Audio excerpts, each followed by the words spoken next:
Welcome back to A Corporate Time with Tom and Dan. I'm Tom. I am Dan. Samantha is here. Butler is here. And we have some very, very, very special guests on the line that we'll get to. You look like you want to yell at me or something. No. I'm just excited to talk to our guests because they're going to make you a hero dad, I feel. Yes, they have a lot of things coming up that my sons will be interested in. Yeah. And I also have another theory about what this pandemic has created, and what it's created I believe will last forever. Yeah. And that is love for one another. Yeah. I'm joking. Yeah. Wow. Oh my God. Did you see me look up? I looked up from typing like, It's not created that. It is not created It's created that. hate. I don't know how. I don't know why. Yeah.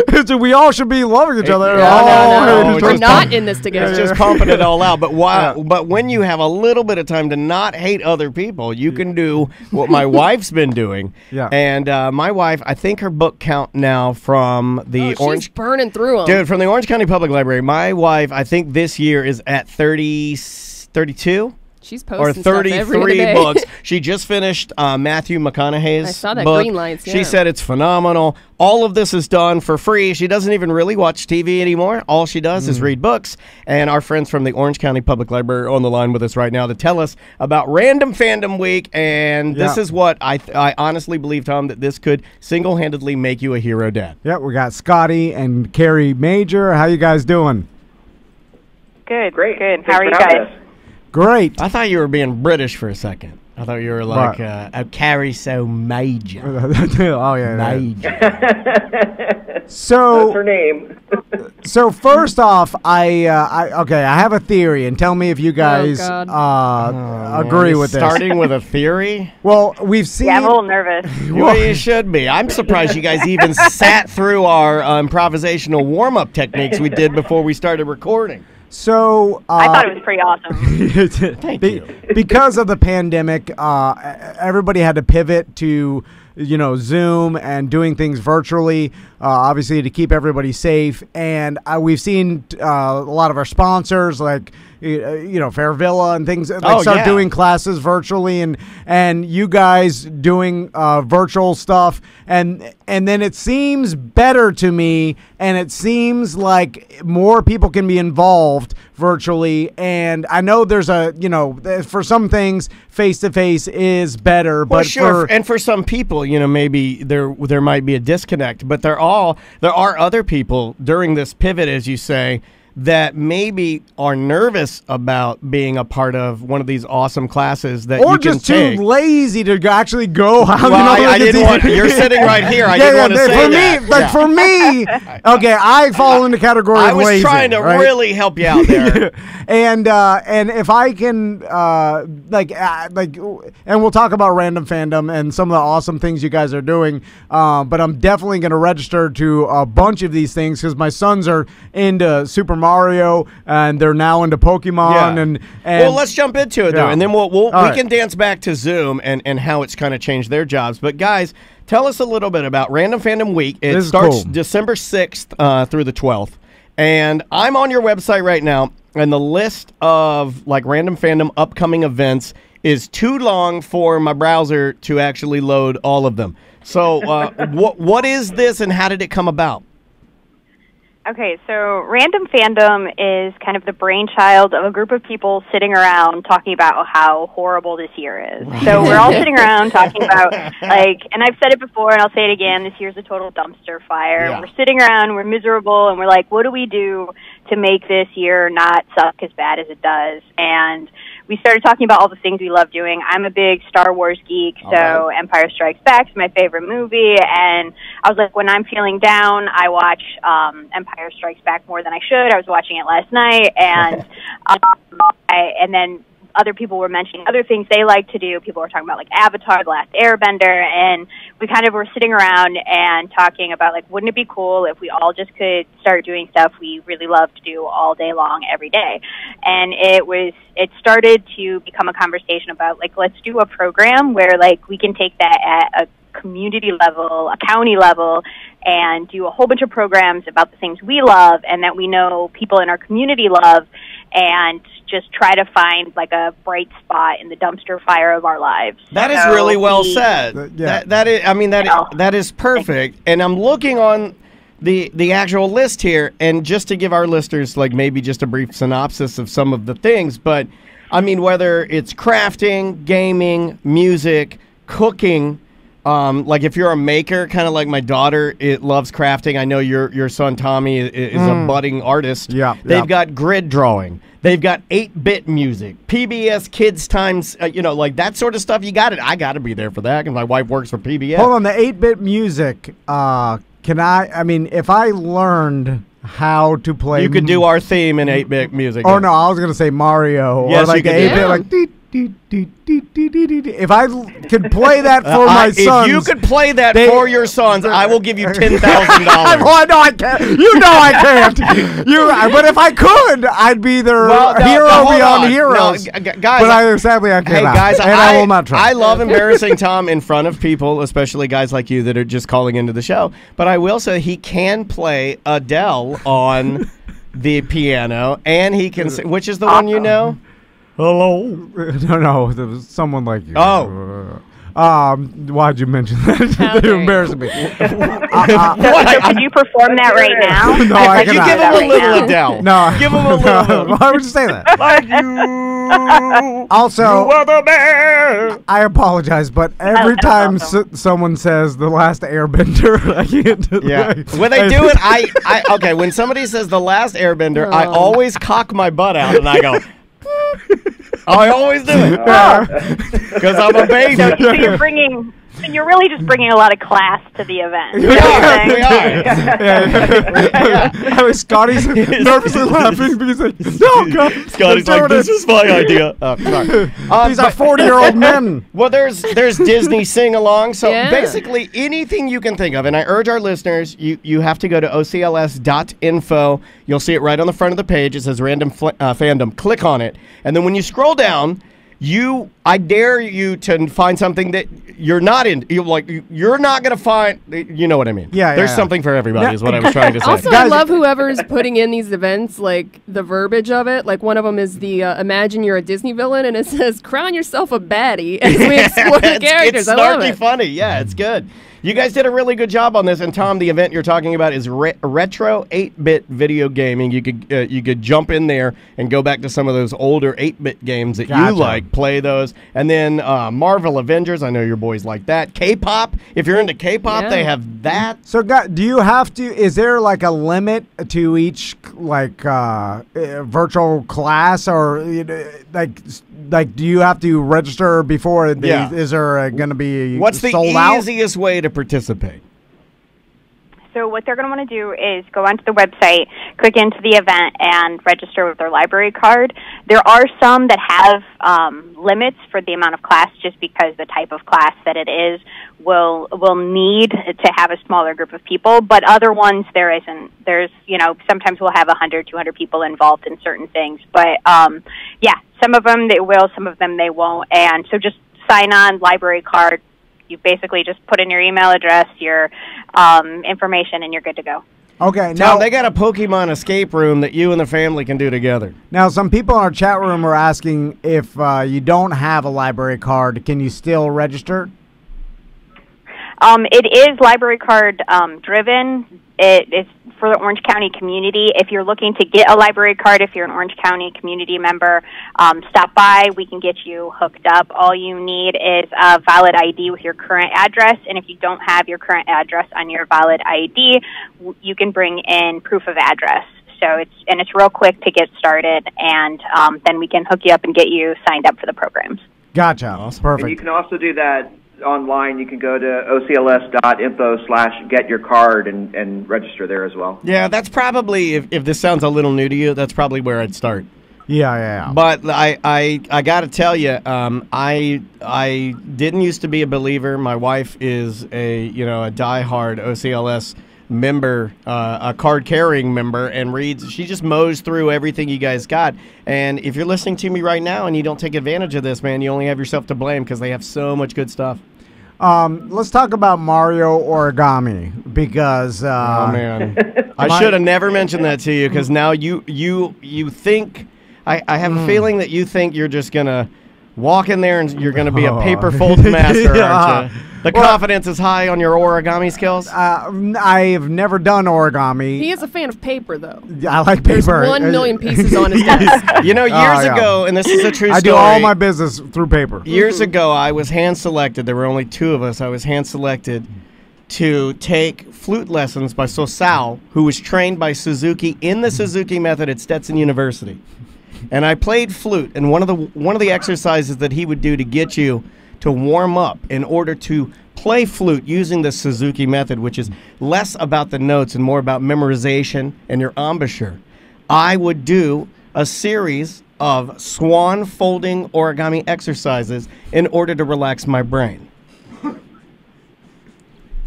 I can't ever tell if what That's a you're true saying. story. Is it true? That's a true story. How could it be true? I swear to God. How could it be true? I'd say call my mom, but she died last month. Okay, why would you say it in front of my guest? Sorry, Scotty. It just comes out. We were sorry. You use swan origami to relax. I swear to God. Your lips. No, to relax your entire body, because using Like the meditation, look at yeah. the Suzuki method. It is a different way of learning music that's maybe a little bit more on the creative side and less on the math side of music.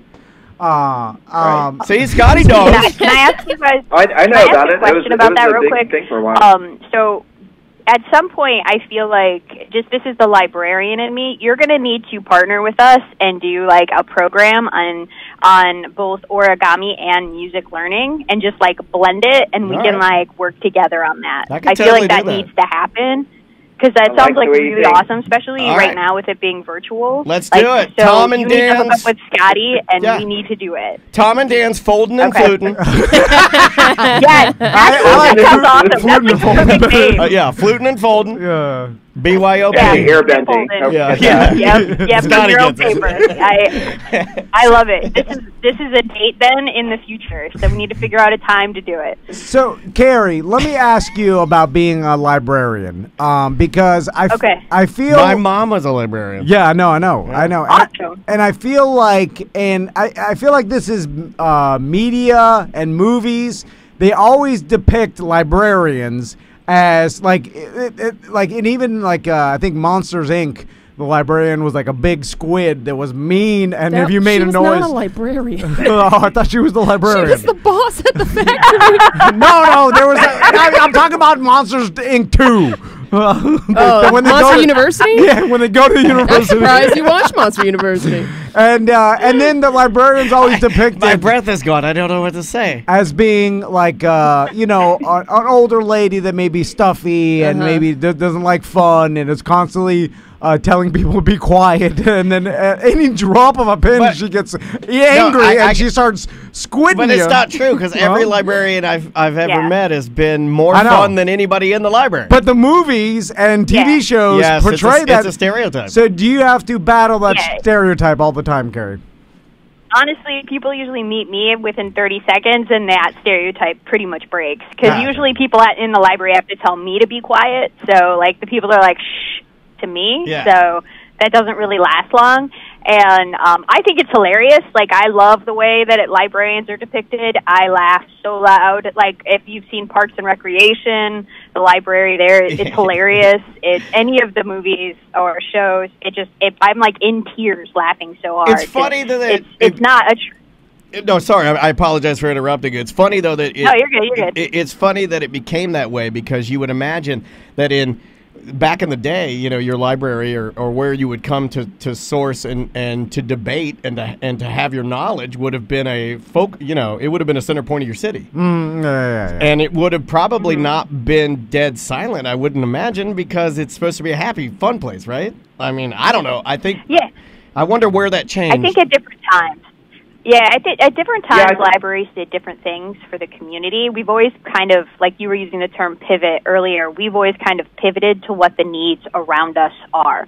That's what libraries do. So if at a time where you needed debate and you were doing speeches and things like that, we would be a source of information and a source of rhetoric and things like that, a place you could go and learn.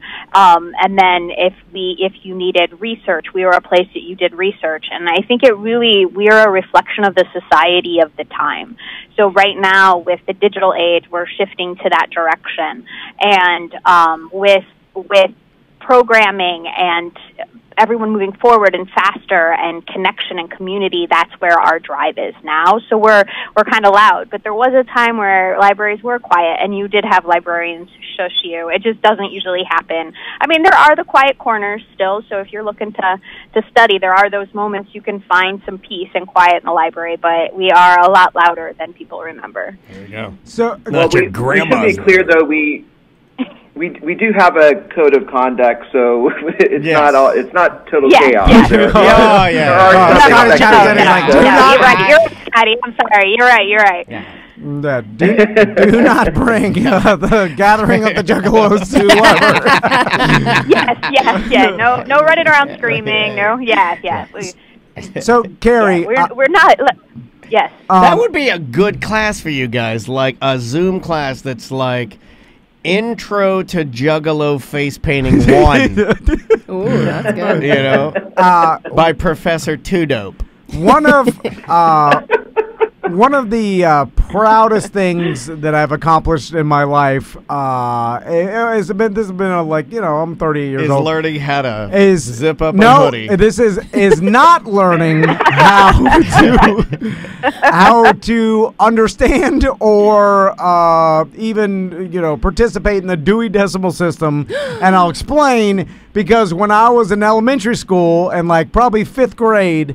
I remember my librarian at my elementary school trying to teach me how the Dewey Decimal System works, and I remember her.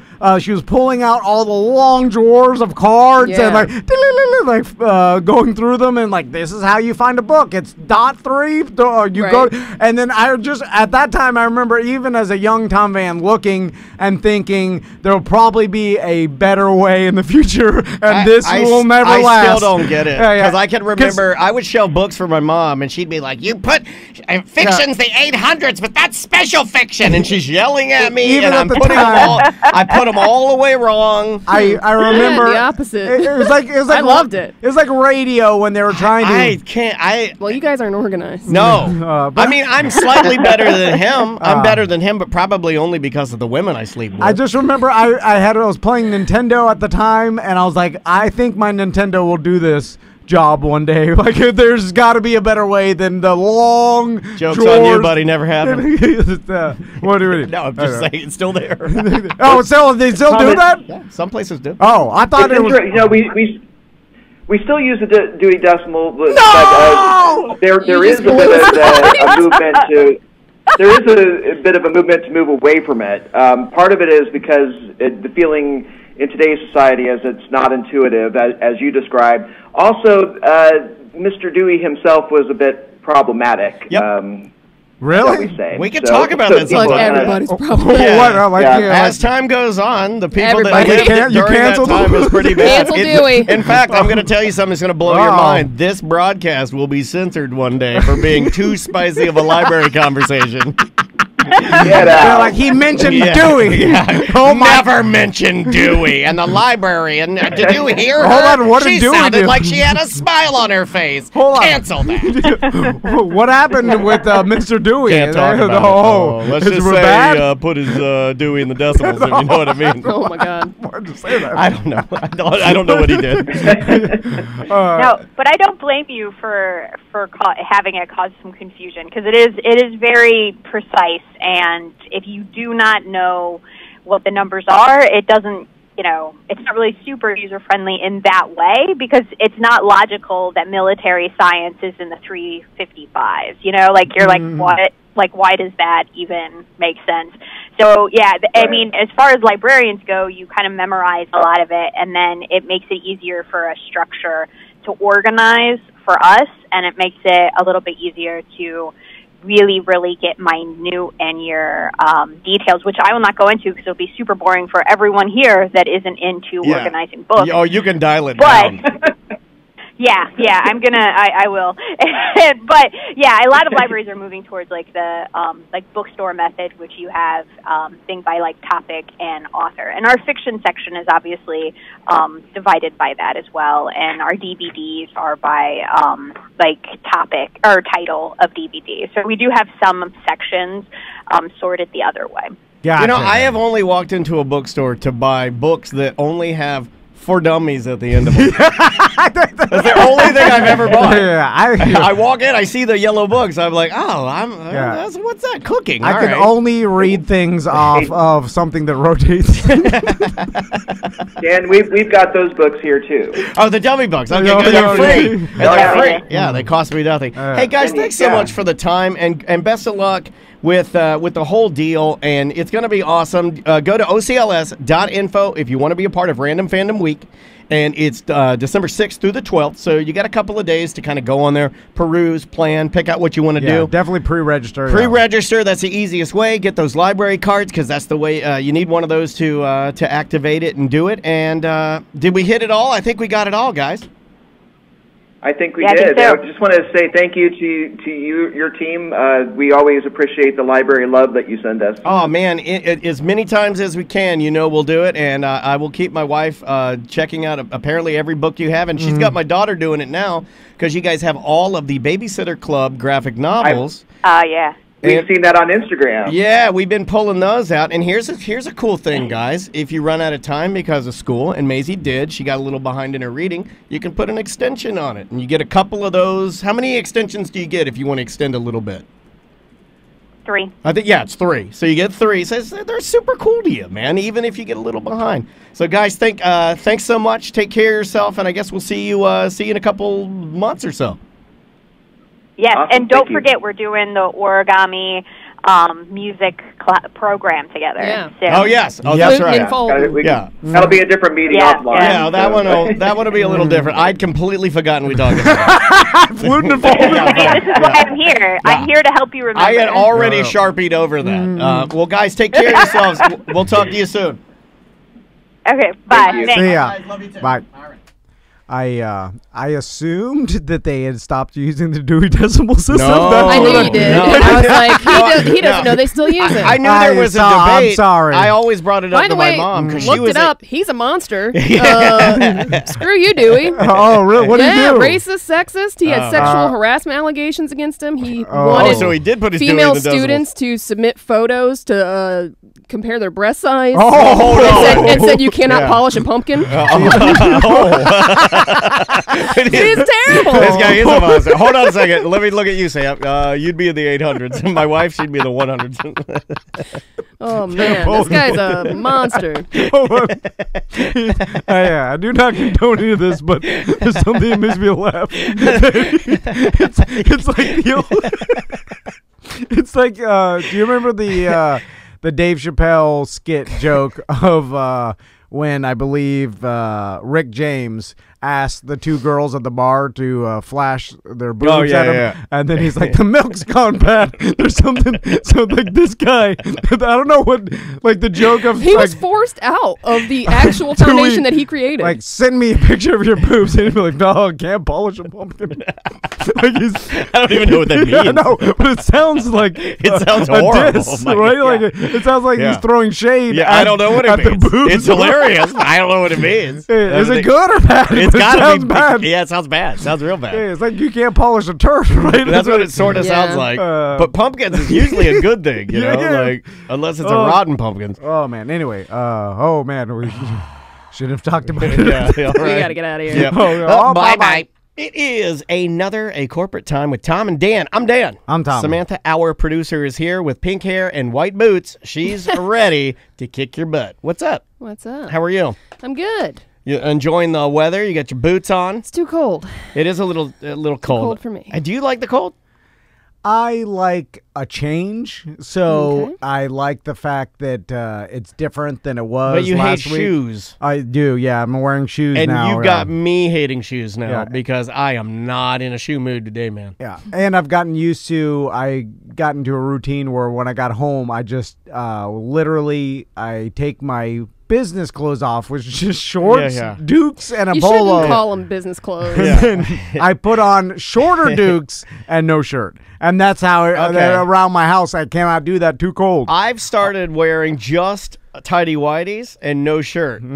I call it the Jack Black. And I just that's all I wear now. I've just settled in. It's too cold now, though. Well, inside it's okay. Yeah. But my house gets freezing. I keep my house at 80. Turn on the heater, man. Hot. I know. But whatever. Oh, Crystal. Oh, we got an argument. She's on the line. I'll talk about the. Hey, babe. Is this part of the agreement? Hello. I forgot. Okay, like people don't know this. This is a new feature to the show that, according to your divorce agreement, your wife now has to be on the phone for every show. Yeah. She's just so. I guess I start introducing her now as another member, and on who owns half of the show is Crystal May, everybody. And part of the agreement is she has to listen, and if any falsity is said about her, she gets to chime in and object like a lawyer. She's like, rebuttal! yeah.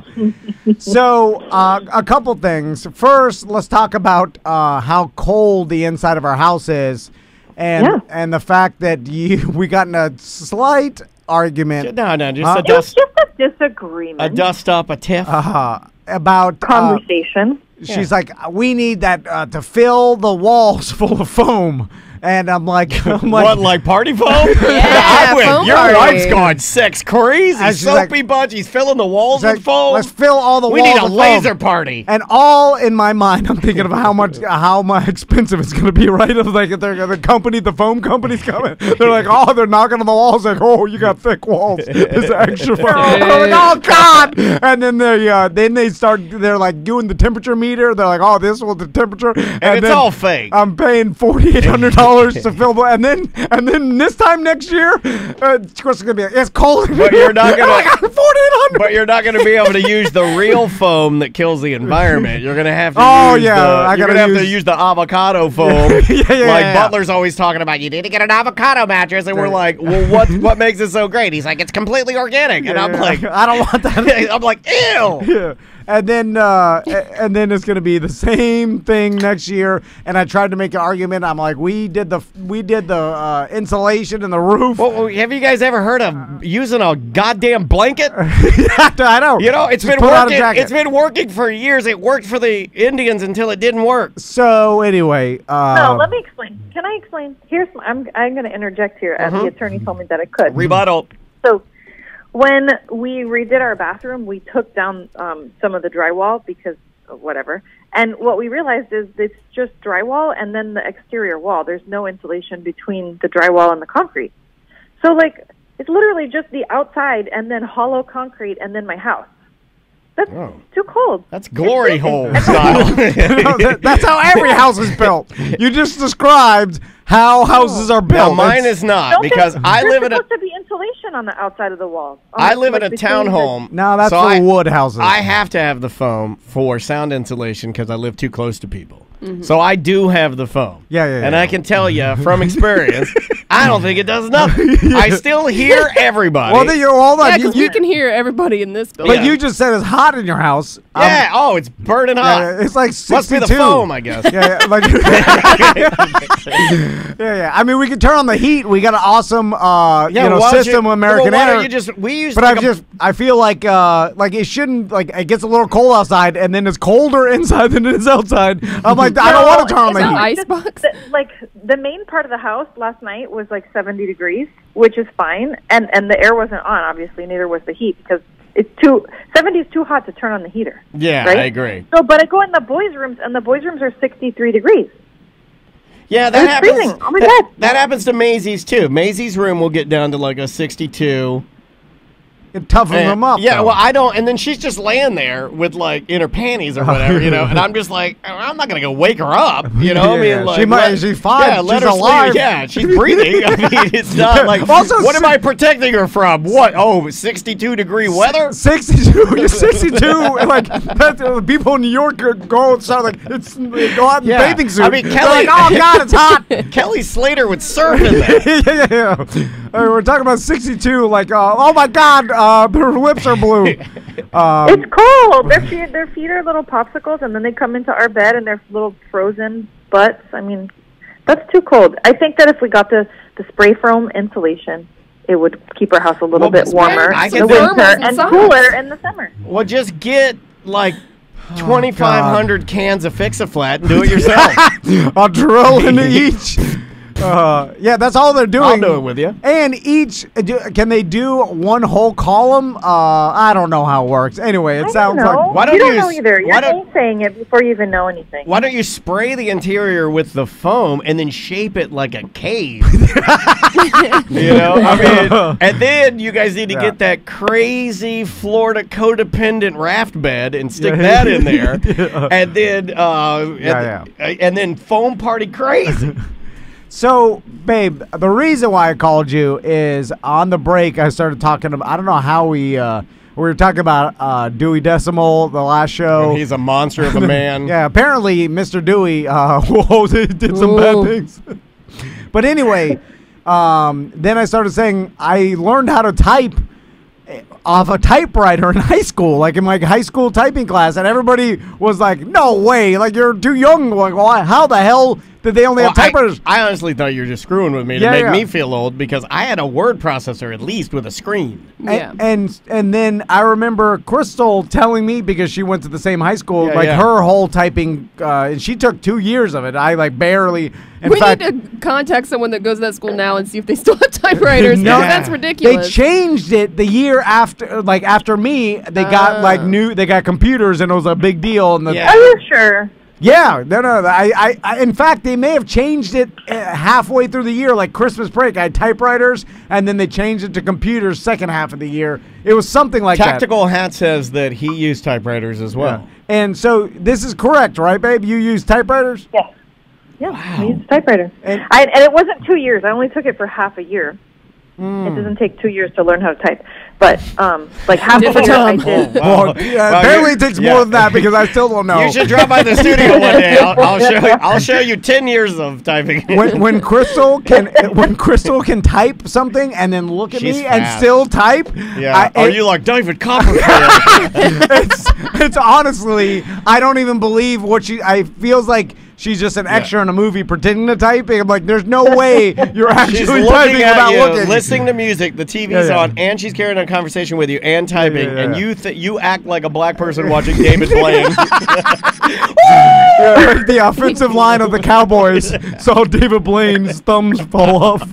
Tom types like a pop. He puts on his little pop glasses, and then he hunt and pecks and just ding. How are you? Anger. He's done a lot better with his glasses, Crystal. They're working out really good.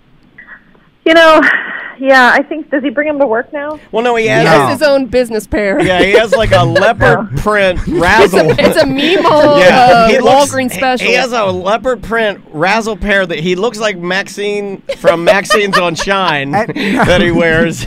Now I'm convinced that I don't need the glasses. Remember last night I was like, I can't see with these goddamn things on. Oh my God. Yeah, that's the thing. He said yesterday he could see better without them. And I'm like, I think this is confusing. That's just brain.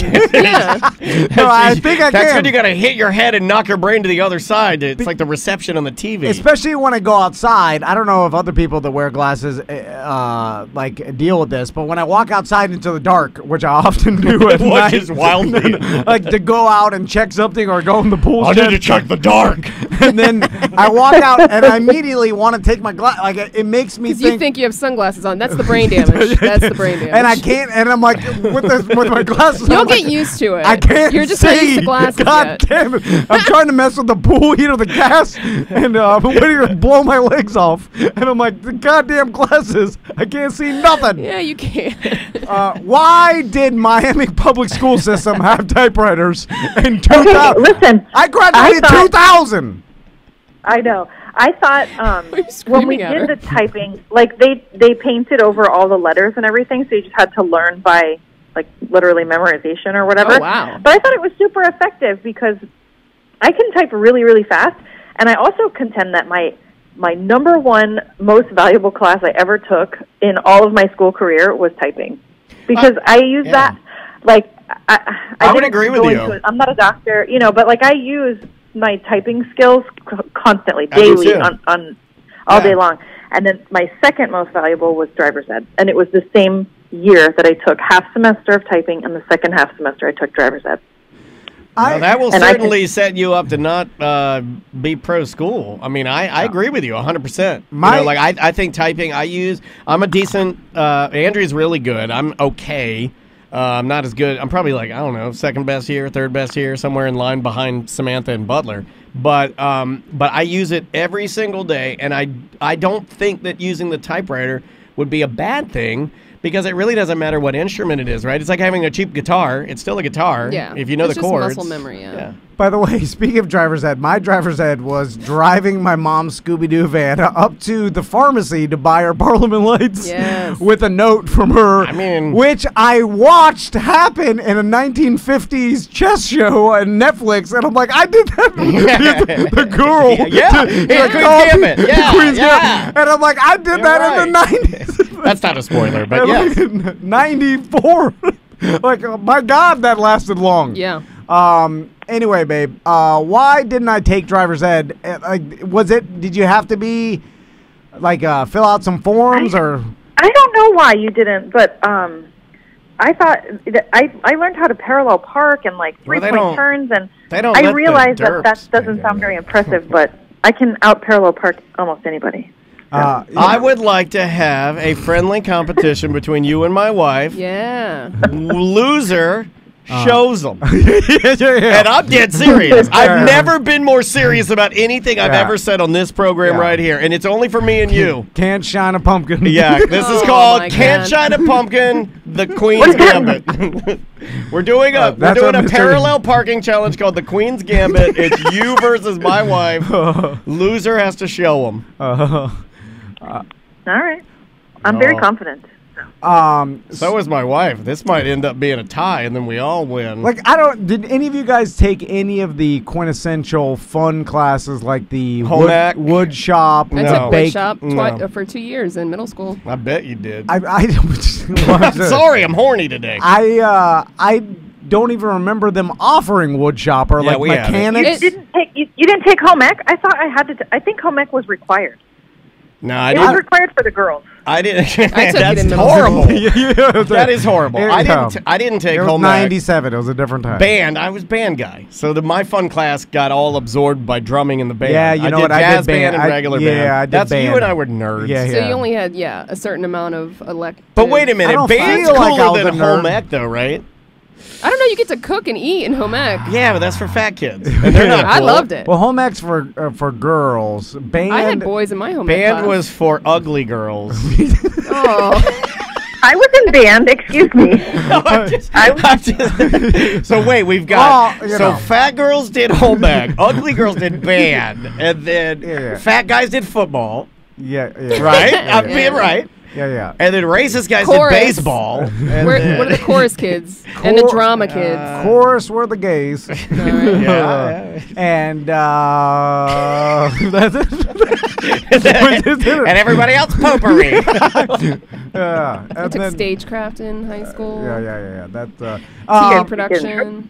I never took any of those. I took photography. I took photography. Ceramics. That consisted of me buying a really expensive Pentax camera and then taking one picture of my hand on a chain link fence. and then I used the stop bath and the film, and I did my own, I did the photo paper and developed a developer and a stop bath. I did the whole thing myself, and then I hung that picture of my hand on a chain link fence, and underneath it I wrote, forever chain, something like that. I was like, this is the most poignant work of my life. Yeah. I was neither artistic or into anything, had zero spirit of anything. Oh my God, man. You've always been this way. What a catch. Always takes fun. So then Crystal saw you, and she's like, my God, he radiates just joy. Blandness. I was just better than the last guy. That's all I had. I know what you got. I finally got to see it. Big old D. No. You got that Pete Davidson. No. That was what the last guy had over me. Oh. Yeah. I just had Pete. more potential, I think. more earning potential. You know what? We should have our wives come in one day and tell us why they like us. I don't know about that. You should have asked 10 years ago. Oh, how dare you? Don Rickles is on the line. Oh my God, that was just laser accuracy, like she had it on the tip of her tongue. Oh, come on. Listen, as the time goes on, you just, what are you going to do? 10 years ago, I was in love, all that stuff. But now it's just an arrangement. Oh, my heart hurts. That's what she says to me. I'm like, God damn. I'm trying to eat Crystal. I'm trying to eat my Cheerios. Have a good day. Remember, it's just an arrangement. Now gag down your peanut butter puffs. How now? Listen, give me my wall foam, you arrangement. How dare you say that? We had morning delight. We did. You did? Oh, tell me about. All right, now we get down to brass tacks. This can't be that much of an arrangement. Yeah, so Morning delight. you got a little morning Rickles. Wait, do you mean the Jimmy Dean's Morning Delight sandwiches? Because those are called egg bite. What are they like? I think they're called Morning Delight. And me and my wife this morning had a wake-up wrap from Dunkin' Donuts. Speaking of breakfast, I noticed in my... Wait a minute, you yelled at me for getting Morning Delight last week. You said, nobody gets Morning Delight. Yeah, and I was like, did. I did. Yeah. Well, that's where I got the idea from. I was like, I'm like, Daniel's getting it. So sometimes you want extra bacon with your breakfast. Yeah. Anyway, I noticed that my smoothies have fallen by the wayside. Not to you have the choice. You get the buffalo or a smoothie. Yeah. No, I'll take the Morning Delight all the time. Yeah. Morning Delight doesn't give him diarrhea, which is... Yeah, well, no, it's the extra pumps. That's what it gets me. What are we talking about? Ew, what? No, I meant that when I go to the smoothie store, they give me the sugar pump. Wait a minute. The sugar pump. Watch what you're saying, buddy. No, they give me the extra sweetener. Nobody knows what you're saying. And, I don't get that when I get the homemade ones. I get the pure... Yeah, it's just leafy greens with one drip of water. Mummy bone. A scoop of premium mummy bones. So dry.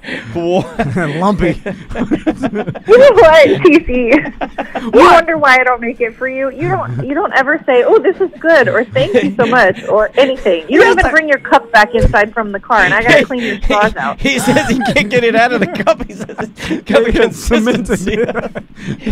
It's like JB Weld. I got an idea. Every time she makes you a smoothie, climb up to a roof and dump it between the walls. I'm sorry. I'll see myself out. That's warmer in here. Stinks. It stinks. I'm sorry, babe. All right. So, anyway. All right. All right. Well, have a good day. I'm getting you too. I'm getting a Christmas tree later, so that's a perk. Who else? Get the right size. I did the measurement. I put my hand above my head, and I'm like, that's the right size. You dip, boy, dip. All right, I love you, babe. Don't forget the angel's got to go up there. Yeah, no, I did that. I put my hand. I was like, all right, that'll. They cut the tip. I'll put the angel. We're good. All right. All right. Bye, everybody. Bye. See ya. Okay, that was one of the worst ones we've done. That was bad. Oh, man. That was bad. I'll never mention this again with her. It'll just go on the whole day, whatever. She'll never bring it up. I won't. So you won't be like, cause I fell into a trap where I'd be like, "Hey, thanks for calling the show today. You did a great job." I'll say that to her. Oh, no. And Andrew will be like, "I was on a call," or something like that. Yeah, you're right. Just don't say a word about it ever again. Act as if it never happened. Yeah. And I'm serious about the parallel parking thing. I think we should do that.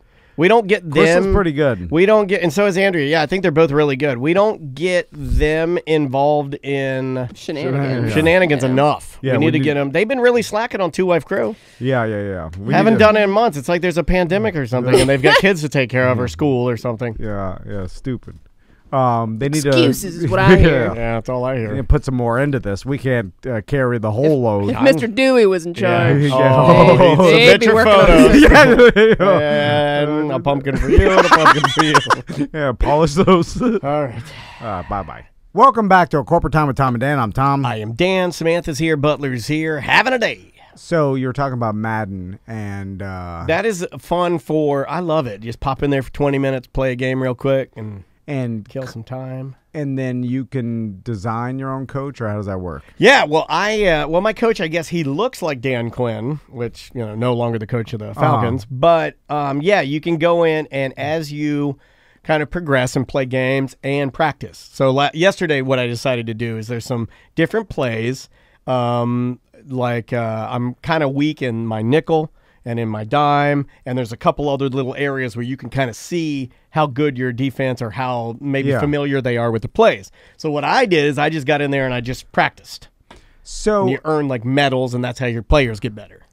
I feel like most people don't really understand it, and maybe the people that do have had to have played the sport or been around the business of it, or what I'm saying? Like, yeah. Because like coaching to me is fascinating, because every time you hear criticism about a coach and a coach gets fired or whatever, like, yeah, it's obvious by their record. If they're losing, you're like, okay, they're losing, but I can't really tell you it's the fault of the coach or the fault of, what I'm saying? Like, right. Like every time, and they do this in soccer. They don't really address it in the game either, because it's funny. You set a goal at the beginning of your season. Yeah. And if you don't achieve it, then yes, you are on the hook, but it's up to you to set the goal. So for me, I'm always like, because there's like, let's take, for instance, Matt Patricia just got fired from Detroit Lions, right? And obviously he had a losing record and he got a lot of criticism. And then after he got fired, this is the first time I've ever seen players speak out on social media and like start bagging on him and saying, I didn't know any. I haven't good heard. riddance. I haven't heard any of that, because normally they don't. I'll tell you in Dan Quinn's case. Yeah. Also, he was a player. And sometimes, I don't know this guy's story, but he was beloved. And they said, we wish you the best. There's tons of coaches that get fired just because of the record, and they know that. And it's kind of like at Adrian Heath, and it's like, it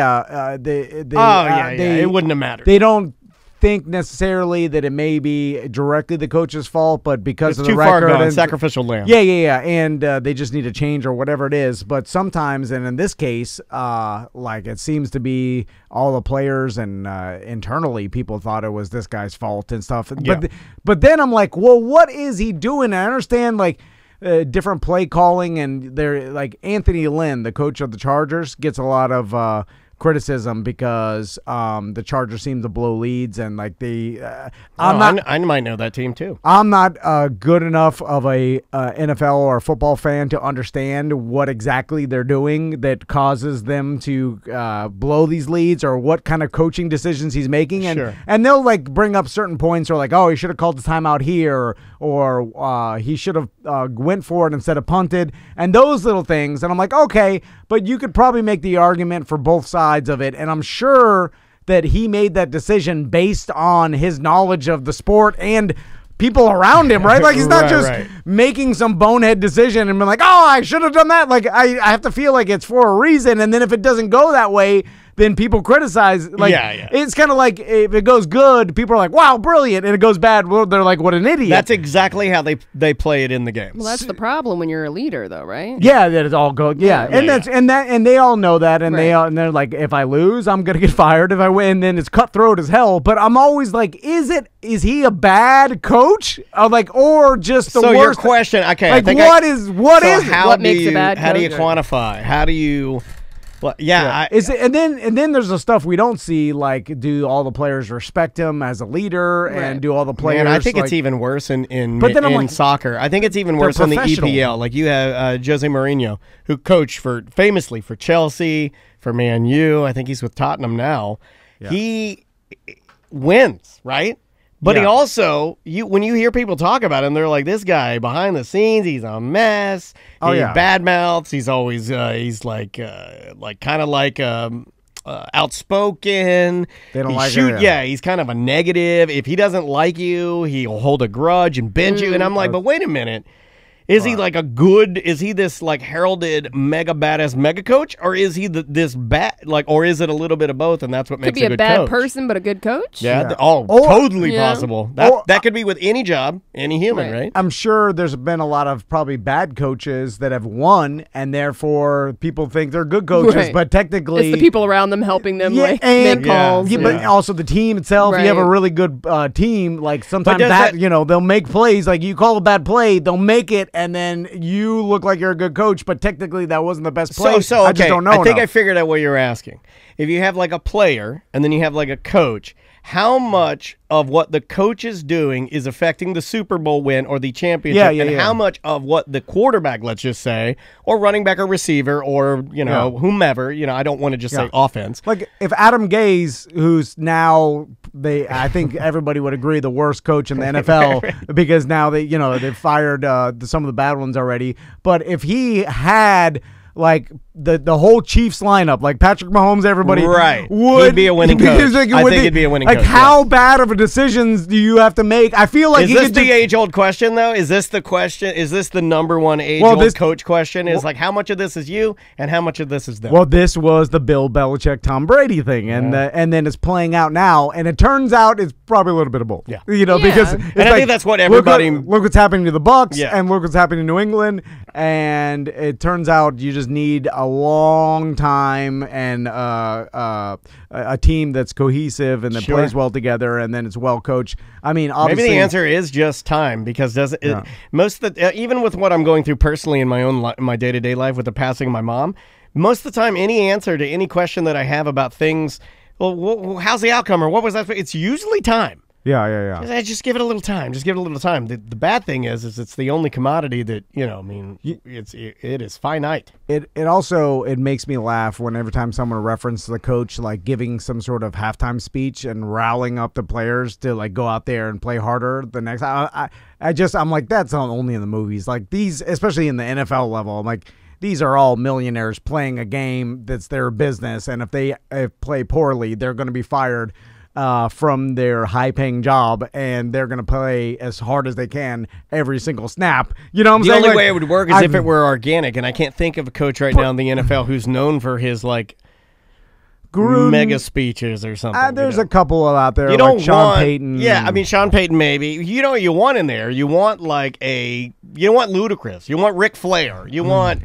You want a cartoon in there making you crazy, right? Yeah. But you don't want the coach. But does that actually... I feel like once you get in from halftime, like you start settling back into regular game, and then you're just playing 100%. It's not like you're like, yeah, he really fired me up. I'm going to go faster than I did before. It's like, I mean, maybe. I guess you're human, but then again, it's like it worked for me when I played sport. If you don't play well, you're going to be fired. When I played soccer, and Coach Ruiz would make a speech, and he's my favorite coach. And I think he just recently passed away, like last year. Anyway, I would get. But reignite the fire. Yeah, I get fired up a little bit. I think it totally worked for kids and like, young adults, and in the college level either. If you're mentoring, okay, I'm talking about the highest level. I mean, But I think they do it at a Super Bowl level. Like if we were in the Super Bowl and this was our squad, and we were a little bit behind, I do think that we would come together and talk about what we need to do and kind of, rally each other. I think we would do that. I don't think we'd sit silently and then just go out at half. Yeah, I understand that. But my whole thinking is that hype and that rally together, whatever, is that going to make your play better? I feel like maybe your focus every time you come. I think it gets your energy up. Like does it though? I think at that point you can't. Energy, like you're getting paid. It's millions. Adrenaline though. Yeah, right? it probably does. You can't let the fire go down when it's halftime. Well, you got to keep that energy and attitude going. Chat room is using the term momentum. I'd agree with that. Well, momentum usually, and it's shown, and anybody who's as a fan of sports sees momentum changes and stuff. But I'm just like, I don't know. I kind of throw out all the fantasy and all the movie stuff and all the like, hey, this person's hyped up or this person's mad and he's going to play more angry. Right. And it all kind of boils back down to like, this person plays this position professionally for millions of dollars. They're going to play it every snap as hard as possible, and there's no Well, that's what you want. Yeah. It could go both ways, too. You know, what I see more often than the coach firing up the player, I see the player loses cool because of something he did, and frustration ruined the game. Mm-hmm. So you see penalties, that. You always see that. You don't really see so much the, hey, that guy got fired up and look at him go. You see more of the, like, that guy's pissed off and he just got a foul. And that goes into coaching as well, because like you see the Patriots. Calm them down, I think, is more important. Be smart. And Bill Belichick and the Patriots have always been the team that doesn't don't get penalties. Don't screw it up for yourself. Yeah, like penalties, they lose your games. And so there's that. But I think that it comes with building a certain vibe in a franchise, and then they've done that over 20 years or more. Oh, that's interesting. But every time a coach get fired, I'm like, how bad was he? Like what was he? Was he calling a play? People were like, what? Well, I just thought of something it can't be that bad. I just thought of something that maybe they work into the game that kind of, because we were talking a little bit about Madden. In the game, they will ask you about key players and how you want to handle them. And you can either go like full on at them to try and shut them down. Maybe you can contain them, or maybe you don't think they're a big deal and you're just let's change our focus. And if you choose correctly, sometimes you'll boost the morale of your team because you had the correct choice. Oh, yeah. So they do it a little more like a dice roll. It's a little more random. So I guess in that regard, it's probably kind of real. Do you want to jump into some emails and voicemails? Let's go with an email first, because I know, speaking of neglect, we neglect our emails. All right, well, we were just talking about parallel parking, and I think a week or two ago we were talking about back-in parking. Hey, guys, for me, it's a safety issue. How many times have you been backing in a parking spot and some a-hole is too impatient to wait and goes flying past and freaks you out? It's easier and safer pulling out forward. I also don't take 2 minutes to back in because I can effing drive. It takes you longer than 10 seconds to back in. Give it up. Love the show, BDM for life. Oh, yeah, a lot of people angry and trying to. Why do people get so upset about defend or backing in because we're calling them douchebags? Well, I mean, they've always. I think it's not something I invented. I mean, like I think that's been always a thing. Here's if we're at the Publix parking lot and then it's busy or whatever, and then someone pulls past the parking spot, and then I think, oh, they're going, and then starts backing into it. I'm like, God, yeah. Let's just pull in, like, we had just talked about this last week. Go ahead. Oh, I was gonna say the best excuse I heard was on the BDM page. Someone said, I use my backup camera, and therefore it shows me the lines or whatever, and I can pull in more accurately using the backup camera. And then I was like, all right, I'll give you a pass for that one. Like, that makes sense. I do like the lines. You can back out just the same, right? No, but he's just like using the lines in the backup camera instead of just guessing to get in perfectly. Because your backup camera has like I understand, a frame, but you could just pull in forward and then use your camera to back out. Yeah, you can, but using the camera to back out is mainly for other cars, not necessarily getting in between the lines. I was like, out of all the excuses, flimsy, but I was like, that makes sense. But pulling out because it's safer to pull out forward, I'm like, I don't agree. Is it safer? Because we had just talked about this last week. I get in the car with Andrea. We forgot some olives or something for taco night. I did almost run into an old lady. Well, no, this old lady was and she had pulled all the way through, which is the equivalent of backing in, is it not? Yeah. I mean, if an F sharp's a B flat, I mean, so she pulls in and all the way through, and then comes into our driving parking lot lane the wrong direction. You see what I'm saying? Because she pulled all the way through. Right. You're not supposed to do that. Yeah. The angled ones. Yeah, so that is not safe. That's not safer. No. That's just dumb old lady. Yeah, I've done that before where I'll pull through so that it's like I backed into this. Yeah. Only at night when it's like sparse parking, I've done it. But not in the one-way lanes, right?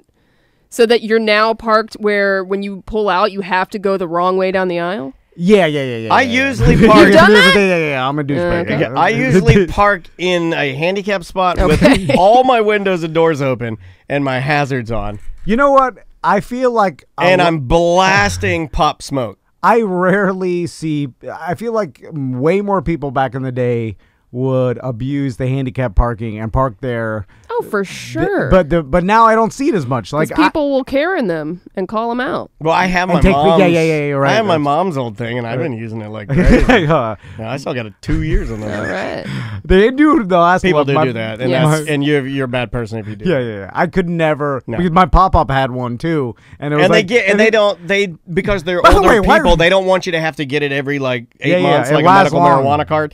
So they're like, we'll give you this for the next 65 years. You have a parking spot. I'm like, and then it never goes bad. I have one of those, and I mean, every once in a while, I'll look at it, and it'll tingle like a Harry Potter. Okay, wand. let me ask you that. We need a cop to answer this question. So, if someone let's say Daniel was using his mom's handicap parking, let's not start that rumor. No, but I'm just saying, would a police officer investigate?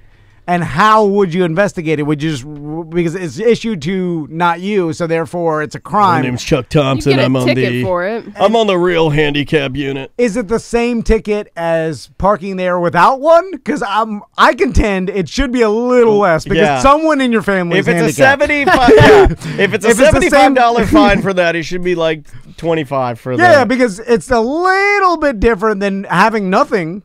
You know what I'm saying? At least you had a family member. But now what if I bought it online? Well, at least you had What if something. I bought it on like the dark web? All I'm saying. That's really nefarious. If you just have it in your car and it's like your aunt's, or your grams. Yeah. Also, who is actually, is anybody inspecting them up close? I feel like that would be easy to forge, right? Well, mine's got a Big Johnson sticker on it. It's easy, very easy. Yeah, but I was just saying, how much are people inspecting? Are they just looking in the rearview mirror? I don't. If there's some. I think it's have the thing honor system. Okay, yeah. I really believe a lot of honor system, right? Yeah. I think it's a lot of honor system because I've seen people pull into handicap spots, right? And they don't have the placard hanging from their rear view. They don't have the license plate with any type of blue or a wheelchair sign or anything like that on there. And then I'm like, and then they go to get out, and yes, they are handicapped. And I'm like, and then I'm like, well, wait a minute.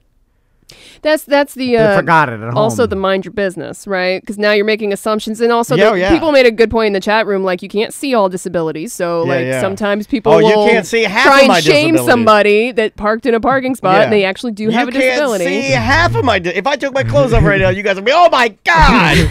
Do you have anything that is able? Everything on you's disabled. I wish you guys. That's not true. I'm pretty able. Have you ever been to Very Miami, fortunate. Samantha? I have not.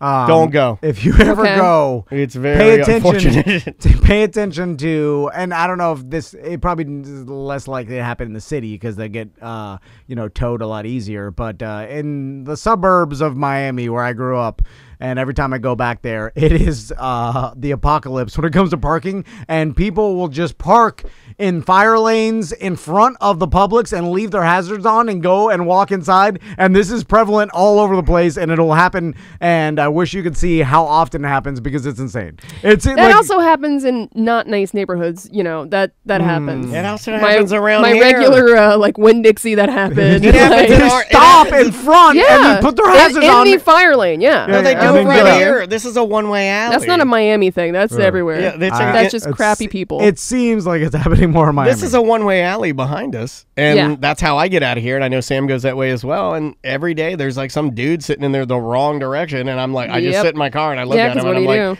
I'm like, I can't back up, buddy. And then he just, and I'm like, there's arrows. Yeah, my God, man. Really? It says one way. And I do it every day. I look, I'm like, hi, it's me again. The car every day, you're in the wrong way.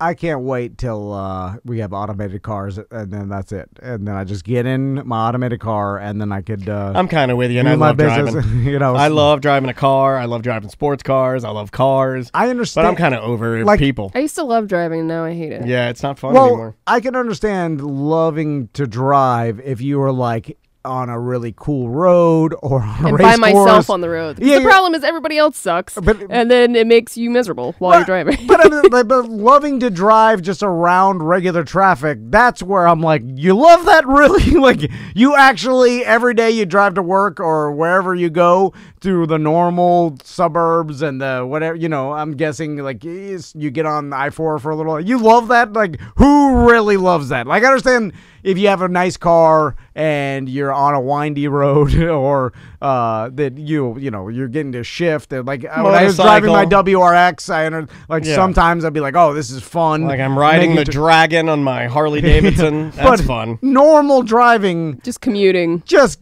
get in your automated car and look on your phone and have it take you wherever, Slowly, just and safely take you wherever you need to go. Dude, when I didn't have a car for, like, I was getting repaired or whatever, and I was doing Uber all the time or Lyft, it was awesome. You know what I love? Just to have someone drive you around. I told Andrea, and I fell in love with it in Atlanta and really in D.C. is public transportation, man. I am made for that. Yeah. That's it's convenient. Like, when I went to Boston, I was just like, wow, you can literally get anywhere. I love not having to carry car keys.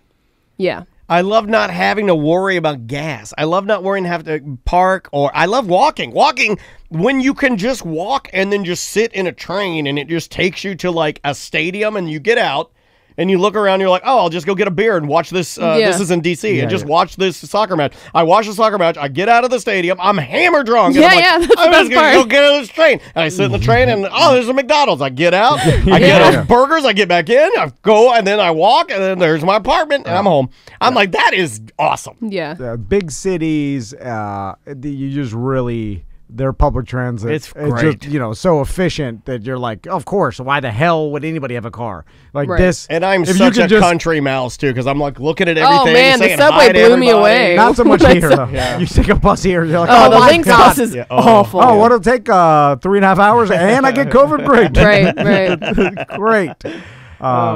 Anyway, bye.